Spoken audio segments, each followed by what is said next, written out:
नमस्कार दोस्तों, स्वागत करता हूं आप सभी का फिर से एक बार इस चैनल पे। इसका नाम है डिस्कशन विद मनोज और आज मैं आप सामने वैकेंसी लेकर के आया हूं भारत इलेक्ट्रॉनिक्स लिमिटेड की।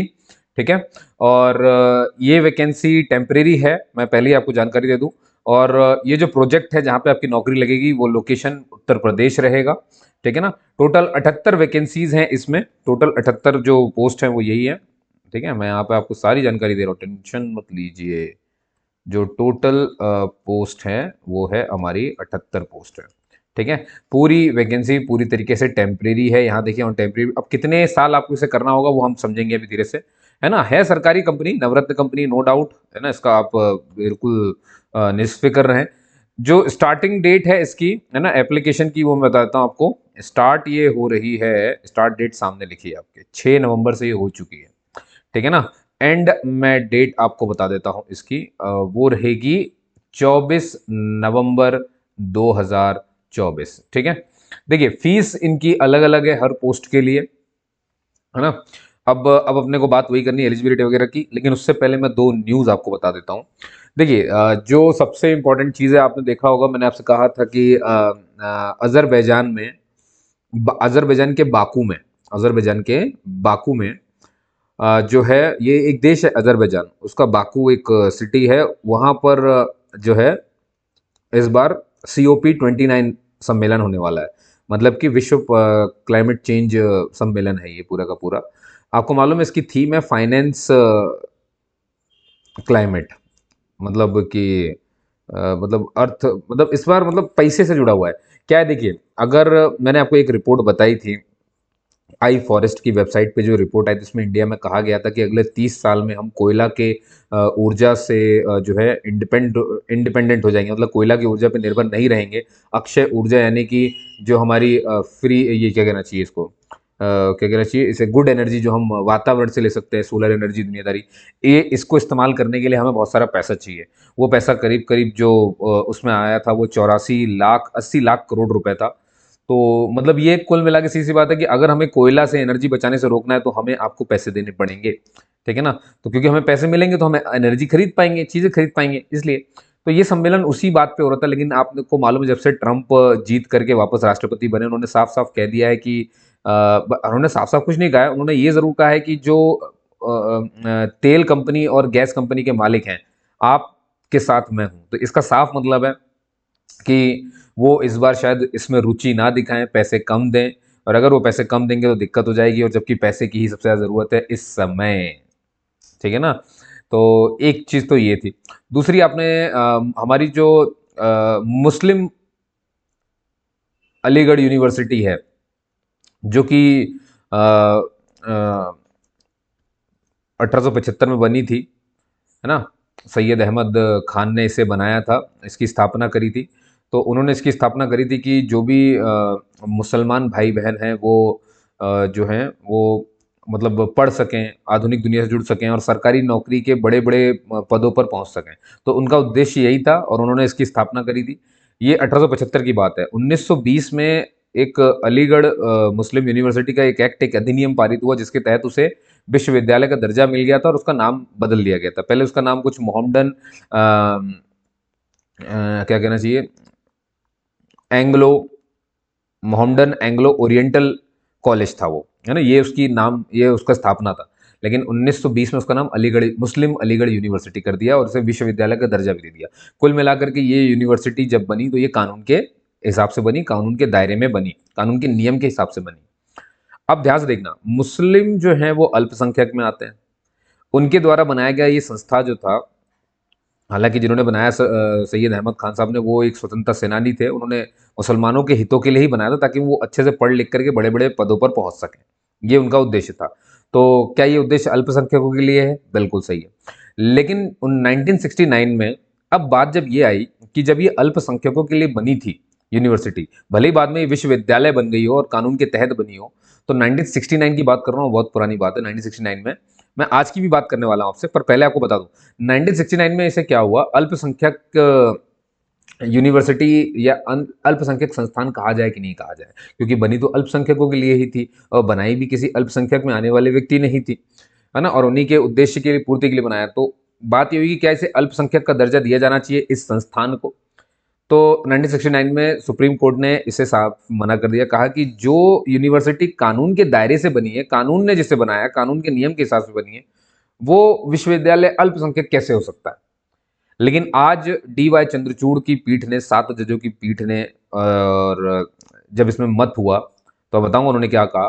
और अभी घोषित नहीं किया है, चिंता मत करिए कि वो अल्पसंख्यक यूनिवर्सिटी है कि नहीं है, पर कौन सी यूनिवर्सिटी अल्पसंख्यक हो सकती है उसके मानक जरूर तय कर दिए हैं। और इस मानक को बहुमत मिल गया 3-4 से, है ना। मतलब 4 लोगों ने इसके सहमत में वोट किया, 4 जजों ने, और 3 इसके विपरीत में रहे, तो टोटल 7 जजों की पीठ थी, ठीक है ना। ये सुनवाई हो रही थी। अब वो मानक क्या है, अभी अलीगढ़ यूनिवर्सिटी को नहीं किया है, चिंता मत करिए, उसको घोषित नहीं किया कि वो अल्पसंख्यक है कि नहीं है, ये बाद में घोषणा होगी, तो वो जब होगी तो मैं आपको बताऊंगा। अभी जो बात हुई है वो आप समझ लीजिए, उसमें अभी ये कहा गया है कि जो मानक है, जो मतलब कि क्या कहना चाहिए, पैरामीटर्स जो तय किए गए हैं कि किसी को अल्पसंख्यक कब कहा जाएगा। तो उन्होंने कहा कि देखिए, ये कह देना कि किसी भी यूनिवर्सिटी का जो स्थापना है वो कानून के दायरे से हुई है, इससे वो अल्पसंख्यक नहीं कहलाएगी, ये गलत है। तो 1969 का जो फैसला था उसे रद्द कर दिया गया सुप्रीम कोर्ट का, और सुप्रीम कोर्ट ने अब नया जो मानक है वो तय किए हैं। अभी मुस्लिम यूनिवर्सिटी पे कोई टिप्पणी नहीं करी है। उन्होंने कहा है कि सिर्फ ये कहना कि वो कानून के दायरे से बनी थी इसलिए वो नहीं आएगी अल्पसंख्यक, वो गलत है। आपको ये देखना पड़ेगा उसका उद्देश्य क्या था, उसे बनाने वाले कौन थे, उसे जमीन किसने दी, और बहुत सारी चीजें होती हैं, है ना। उसका प्रशासन कौन चला रहा है, ये सब होना चाहिए। देखिए, वैसे तो हकीकत अब आज ऐसी है कि मुस्लिम अलीगढ़ यूनिवर्सिटी में सिर्फ मुस्लिम ही समुदाय नहीं है, उसमें बहुत सभी धार्मिक समुदाय वहाँ पर हैं जो एडमिशन लेते हैं, जाके वहाँ पे पढ़ते हैं। आज करीब 35,000 से ज़्यादा वहाँ पर छात्र जो है अपनी शिक्षा ले रहे हैं, ग्रहण कर रहे हैं। समझ गए दोस्तों। तो ये वो मानक थे। देखिए, बड़ी प्यारी चीज़ है, और ये सब आर्टिकल 30 का एकवा हिस्सा से, कि मतलब अल्पसंख्यकों को उनके क्या कहना चाहिए, राइट से विलक नहीं किया जा सकता, उनके अधिकारों से दूर नहीं किया जा सकता। आपको मालूम है, यही बात मैं आपसे कल भी कर रहा था, लेकिन वो जो हमारा उत्तर प्रदेश का 2004 का जो मदरसा शिक्षा बोर्ड, शिक्षा नीति बोर्ड जो था, वो वाला 2004 वाला मुलायम सिंह यादव जी के टाइम का, वो 2024 में डी वाई चंद्रचूड़ जी ने अभी कल ही फैसला दिया था, और आज इन्होंने फैसला इस पर दे दिया। और ये दोनों आर्टिकल 30 से जुड़े हुए हैं। तो अगर कोई तैयारी करने वाले बच्चे हैं तो उन्हें ये ध्यान रखना है कि आपको आर्टिकल 30 पर अच्छी तैयारी कर लेनी है, क्योंकि वो अल्पसंख्यकों को धार्मिक स्वतंत्रता देता है, धार्मिक चीज़ों का जो है उनके हितों की रक्षा करता है ना। उनको मतलब संस्थाएं बनाने, उसे प्रसार प्रचार करने और उसे देखभाल करने का अधिकार देता है। तो मेरे ख्याल से आपको इस आर्टिकल पे काफ़ी पकड़ बनानी चाहिए, है ना, ज़रूरी चीज़ें हैं। अब आप इन पर ज़रा ध्यान दें, ठीक है दोस्तों। तो ये छोटी सी न्यूज़ थी जो मैंने आपको बताई। अब आ जाते हैं वापस से इस वैकेंसी पर, आ जाइए। देखिए, तो जैसा कि मैंने आपसे कहा कि ये उत्तर प्रदेश में, है ना, प्रोजेक्ट चलेगा, वहीं पर आपकी नौकरी लग जाएगी, पूरी की पूरी। टेम्परेरी है, कितनी है, क्या है, मैं सब बताऊंगा। यहाँ पर आप पोस्ट का नाम देख सकते हैं। देखिए, पोस्ट है senior field operation engineer. Qualification इसमें एमटेक, एमई, बीटेक, बीएससी, आपने अगर बीएससी वो भी इंजीनियरिंग की 4 साल वगैरह की है तो ठीक है ना। और ये होगा, है ना। अब सवाल ये कि कौन सी ब्रांच में, तो आईटी में, सीएस में, ईसीई, इलेक्ट्रॉनिक्स, ईएनटीसी और एमसीए वाले भी इसे भर सकते हैं, ठीक है। टोटल 6 पोस्ट हैं इसमें, ठीक है ना। और यहाँ पर देखिए जरा, पोस्ट क्वालिफिकेशन एक्सपीरियंस जो मांगा गया है वो 8 साल का एक्सपीरियंस है। जनरल का जो रिजर्वेशन है वो इस तरह से है कि भैया यहाँ पर देखिए जरा, मतलब सीट बराबर बटी हुई है, 3 जनरल के लिए, 2 ओबीसी के लिए और 1 एससी के लिए। मैक्सिमम एज लिमिट 45 है, ठीक है ना। अब आप यहीं पे आ जाइए, फील्ड ऑपरेशन इंजीनियर की बात करें, वो सीनियर फील्ड ऑपरेशन थे, ये फील्ड ऑपरेशन इंजीनियर है। ये इसमें डीसी सपोर्ट के लिए और आईटी सपोर्ट स्टाफ के लिए वैकेंसी। आईटी सपोर्ट के लिए आप देखोगे 37 जगह है। 5 साल का एक्सपीरियंस दोनों में मांगा गया है। यहाँ पर आप कैटेगरी वाइज वैकेंसीज देख सकते हैं। मैक्सिमम एज 40 है। ये 40 जो लिखी जनरल के हिसाब से है। आप एससी एसटी के 5 साल बढ़ाइए, ओबीसी के 3 साल बढ़ा लीजिए, और पर्सन विद बेंचमार्क डिसेबिलिटी के 10 साल बढ़ा लीजिए। यहाँ पर आप देख सकते हैं बीई बीटेक वगैरह आईटीसीएस में इसी में मांगा गया, सब में वही आईटीसीएस, है ना। बीएससी वाले भर सकते हैं, ये इसका ध्यान रखें। फिर अगला है तीसरा नंबर प्रोजेक्ट इंजीनियर का। प्रोजेक्ट इंजीनियर में एक काउंटर राइटर चाहिए, है ना, एक उन्हें आईटी हेल्प डेस्क स्टाफ चाहिए। तो इसकी संख्या 12 है और इसकी सिर्फ एक संख्या है। 2-2 साल का अगर आपके पास वर्किंग एक्सपीरियंस है तो आप इसे भर सकते हैं, और ये जनरल कैटेगरी के हिसाब से यहाँ पे देख लीजिए। और ये मैक्सिमम एज है दोनों पोस्ट में। यहाँ पर आप देख सकते हैं बी टेक वगैरह मांगा गया है यहाँ पर, वही सीएसआईटी ईसीई इलेक्ट्रॉनिक यही ब्रांच है। ट्रेनिंग इंजीनियर एक में आपको देखेंगे district support technical, 18 total vacancies हैं।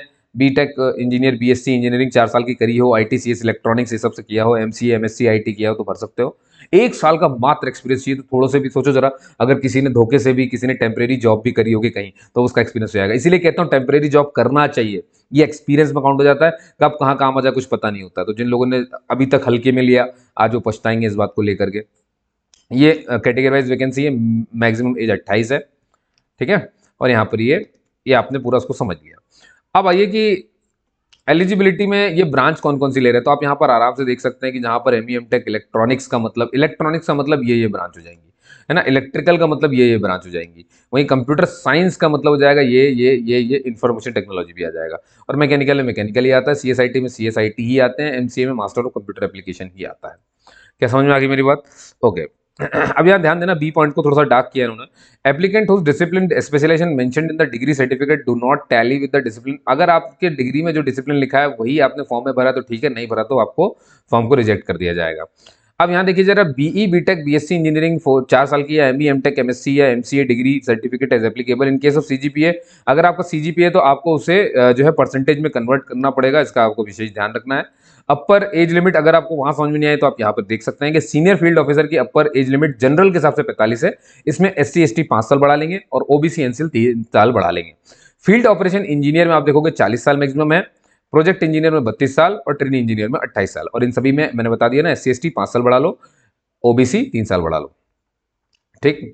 और पीरियड ऑफ कॉन्ट्रैक्ट की मैं बात करूँ आपसे, देखिए तो इनिशियल पीरियड जो है वो 2 साल का है, इसका ध्यान रखेंगे। लेकिन ये एफओई सीनियर मतलब सीनियर फील्ड ऑफिसर और प्रोजेक्ट इंजीनियर के लिए है, ठीक है ना।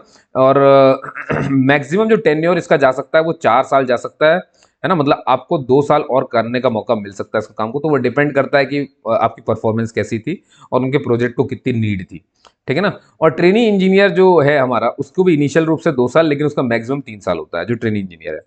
आपको जो सीनियर फील्ड ऑफिसर है उन्हें 80,000 रुपये मिलेंगे, इसका विशेष ध्यान रखें। 5,000 रुपये, और ये आपके फर्स्ट ईयर ऑफ एंगेजमेंट है, और फिर आपको 5,000 रुपये बढ़ जाएगा अगले साल से। और फील्ड ऑपरेशन के लिए 60,000, 5,000 आपका भी अगले साल बढ़ जाएगा। प्रोजेक्ट इंजीनियर को 40,000 मिलेंगे, 5,000 उसका ही बढ़ जाएगा। ट्रेनिंग इंजीनियर को 30,000 रुपये मिलेंगे, मतलब सैलरी बहुत तगड़ी है, ठीक है ना। इसको थोड़ा सा ध्यान रखें। और एरिया अलाउंस वगैरह भी मिलता है, 10% आपको कंसोलिडेट हर मंथ मिलेगा भाई। 20,000 रुपये तक आपको पर साल का यही हो जाएगा आपका, ठीक है ना। और यही हमारे ट्रेनिंग इंजीनियरों के लिए हो जाएगा, प्रोजेक्ट और ट्रेनिंग इंजीनियर के लिए 12,000 रुपये हो जाएगा, ठीक है ना। एक्सपीरियंस वगैरह जो जहाँ पर लिखा था वो यहाँ पे लिखा है, ये किसी को पढ़ना हो तो इसको पढ़ सकता है वो बंदा, ठीक है। अब आ जाइए आगे चलते हैं। सिलेक्शन प्रोसीजर क्या है, ये क्या करेंगे, रिटन टेस्ट लेंगे आपका। रिटन टेस्ट जो है उसका जो वेन्यू वगैरह है वो सब आपको उसमें ही बताया जाएगा। 100 नंबर का टोटल पेपर होगा, नेगेटिव मार्किंग 1/4 मार्क्स रहेंगे, इसलिए गलत आंसर टिक ना करें, सारी टिक करके ना आए। क्लियर है कहानी। मेरिट लिस्ट बनेगी, और ये रोल वाइज बनेगी और कैटेगरी वाइज बनेगी, ठीक है ना। और क्या बता दूं मैं अब आपको, जो फील्ड ऑफिसर हैं हमारे, है ना, ये प्रोजेक्ट इंजीनियर, इनके लिए क्या है कि इनका इंटरव्यू भी होगा, है ना। जो बाकी बच्ची पोस्ट उसका नहीं है। Only for those who candidates qualify in written test, जो रिटन टेस्ट निकालेंगे उन्हीं के लिए होगा। 85% marks will be allotted to the written test and 15% marks will be interview. तो अगर आप फील्ड ऑफिसर सीनियर या फील्ड ऑफिसर के लिए भरने जा रहे हैं, प्रोजेक्ट इंजीनियर के भरने जा रहे हैं, तो भैया आपको रिटन टेस्ट में 85% आपका वेटेज रहेगा मेरिट लिस्ट में, और 15% आपके इंटरव्यू का रहेगा, ठीक है। अब कैसे अप्लाई करना है तो वो यहाँ पे मैं आपको पूरी लिंक वगैरह दे दूंगा, तो आप उसके लिए परेशान मत होइए, है ना। डिस्क्रिप्शन में आपको लिंक मिल जाएगी, डेट आपको पता है कब से भरना है, कब तक है भरना, है ना। ये डॉक्यूमेंट वगैरह सब अटैच करने पड़ते हैं, तो देखिए हमने सारे डॉक्यूमेंट की पीडीएफ में कन्वर्ट करके 10वीं से लेकर के जितना पढ़ा आपने सब कुछ, ठीक है ना। और यहाँ पर पोस्ट क्वालिफिकेशन ही माना जाएगा, पोस्ट क्वालिफिकेशन एक्सपीरियंस ही मान्य होगा, इसका बहुत ध्यान रखना है विशेष रूप से। फीस की मैं बात करूँ आपसे, अगर आप सीनियर फील्ड ऑफिसर के लिए भरते हैं तो 450 रुपये लगेंगे आपके। अगर आप फील्ड ऑफिसर के लिए भरते हैं तो 450 रुपये तब भी लगेंगे। प्रोजेक्ट इंजीनियर के लिए 400 और ट्रेनिंग इंजीनियर के लिए 150 रुपये। तो फीस कोई ज़्यादा लमसम नहीं है। हाँ, SC ST और हमारे दिव्यांग भाई बहनों के लिए आपको एग्जेम्प्ट किया गया है फीस से, मतलब आपको फीस नहीं भरनी है अगर आप इसे भरना चाहते हैं तो, ठीक है। और बस ठीक है ना।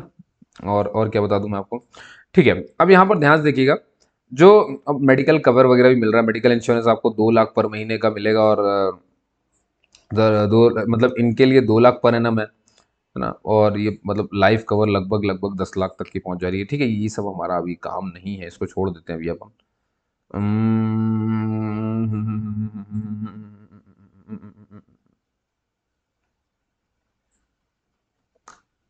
ठीक है, इसमें और कुछ खास तो मुझे दिख नहीं रहा है, मैं देख रहा हूँ बस, आप चिंता मत करिए, मैंने आपको सारी जानकारी दे दी है वैसे।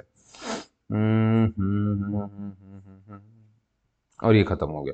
और ये हेल्पलाइन वगैरह जो भी है, ठीक है दोस्तों। उम्मीद करता हूँ आपको समझ में आया होगा जो मैंने आपको बताया है। फिर भी कहीं कोई त्रुटि हो जाए तो मुझे क्षमा कर दीजिएगा, है ना। और जो मैंने बताया उसे ज़रूर करिएगा, ठीक है ना।